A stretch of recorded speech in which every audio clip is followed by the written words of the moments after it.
سیدنا صدیق اکبر رضی اللہ تعالیٰ فرماتے ہیں اللہ کے رسول علیہ السلام جب دعا کرتے تھے تو دعا میں ہاتھ کبھی یوں ہوتے تھے کبھی یوں ہوتے تھے اور اس کے بعد کبھی نیچے آتے تھے پھر کبھی نیچے آتے تھے پھر کبھی اوپر اٹھتے تھے اور مسلسل آنکھوں سے آنسو کی جھڑیاں جاری تھی اور ایک ہی جملے کو بار بار بار بار تکرار کرتے تھے اور دعا میں اتنے مگن تھے میرے آقا صلی اللہ علیہ وآلہ وسلم کہ جسم کی چادر زمین پہ آ جاتی ہے.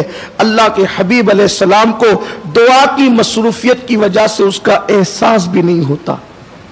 حضور علیہ السلام کے بدن سے چادر زمین پہ آ جاتی ہے اور اللہ کے حبیب علیہ السلام کو احساس بھی نہیں ہوتا.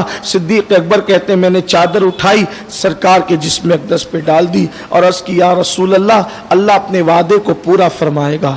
دعا کا ایک طریقہ ہمیں یہ ملا کہ دعا میں انہماک کتنا ہو کہ ارد گرد کے ماحول سے ہم بے نیاز ہو جائیں. دعا کرتے وقت ہمارا چہرہ کس کو کیسا لگ رہا ہے اس کی فکر نکال دیں. ہمارے الفاظ کیا ہیں اس کی فکر نکال دیں.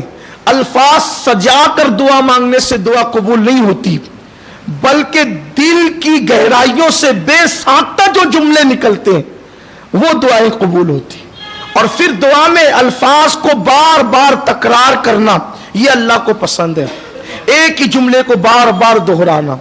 پھر اس کے بعد رونا یہ دعا کے لوازمات ہے. رونا اور جس دعا میں رونا نہ ہو کم سے کم رکت جیسی صورت بن جائے رکت جیسی کیفیت بن جائے آنکھیں بند ہو جائے آسمان کی طرف نگاہ نہ ہو نگاہیں زمین کی طرف ہو عاجزی کی انتہا کر دیں. اپنے اللہ کو منانے کے لیے جو الفاظ کہہ سکتے ہیں جو شریعت مطہرہ نے متعین کیے ہیں حدود شرع میں رہ کر عاجزی کی انتہا کر دے. مجھ جیسا کوئی ذلیل نہیں مجھ جیسا کوئی گنہگار نہیں مجھ جیسا کوئی مجرم نہیں تیرے جیسا کوئی غفار اور ستار نہیں. اس میں کوئی مبالغہ نہیں ہے. اور پھر جس کو خدا پر جتنا یقین ہوتا ہے اس کو دعا پر بھی اتنا یقین ہوتا ہے. اور دعا اس یقین سے مانگی جائے کہ اللہ قبول ہی کرے گا. کسی سے پوچھا گیا کسی بزرگ سے مقبول دعا کی نشانی کیا ہے فرمایا اس یقین سے مانگی جائے کہ اللہ قبول ہی کرے گا. جو دعا قبول ہی کرے گا کہ یقین کے ساتھ مانگی جاتی ہے اللہ اس دعا کو قبول ہی کرتا ہے. اس لیے کہ دعا کی قبولیت کے لیے نیک ہونا شرط نہیں ہے دعا کی قبولیت کے لیے یقین کا ہونا شرط ہے.